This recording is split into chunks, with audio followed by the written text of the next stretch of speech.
ஹாலிடேஸ்னாலே அது நம்ம ஜிடி ஹாலிடேஸ் தான். GT Holidays, South India's #1 travel brand. You know you are special when you're with GT Holidays. மத்திய அரசு தன் நிதியை தாமதமின்றி சரியான நேரத்தில் மாநில அரசுக்கு வழங்க வேண்டும் என ஊரக வளர்ச்சித்துறை கண்காணிப்பு குழு கூட்டத்தில் முதல்வர் ஸ்டாலின் பேசுகையில் தெரிவித்தார். சென்னை தலைமைச் செயலகத்தில் முதல்வர் ஸ்டாலின் தலைமையில் மாநில அளவிலான வளர்ச்சி, ஒருங்கிணைப்பு மற்றும் கண்காணிப்பு குழு கூட்டம் நடந்தது. கூட்டத்தில் மருத்துவம், உழவர் நலன், மாற்றுத்திறனாளிகள் நலத்துறையின் திட்டப்பணிகள் குறித்து ஆலோசனை நடைபெற்றது. கூட்டத்தில் பேசிய முதலமைச்சர் ஸ்டாலின், வளர்ச்சி திட்டங்களை நிறைவேற்றுவதில் அரசு அக்கறையுடன் செயல்பட்டு வருவதாக கூறினார்.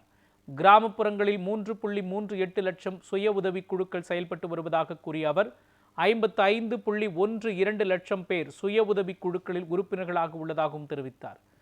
17,500 சிறப்பு சுய உதவி குழுக்கள் தமிழ்நாட்டில் செயல்படுகின்றன எனவும் 25.81 கோடி ரூபாய் சுழல் நிதி வழங்கப்பட்டுள்ளது எனவும் முதலமைச்சர் தெரிவித்துள்ளார்.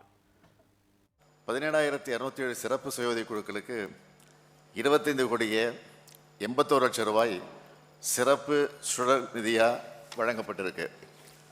சுய உதவி குழுக்களோட தடையற்ற செயல்பாடுகளுக்கு நம்ம அரசு பொறுப்பேற்ற பிறகு இன்று வரை மகளிர் சுய உதவி உறுப்பினர்களுக்கு 1,25,362 கோடி ரூபாய் வங்கிக் கடன் இணைப்பாக வழங்கப்பட்டிருக்கு என்பதை இங்கே மகிழ்ச்சியோடு நான் தெரிவிச்சுக்கிறேன்.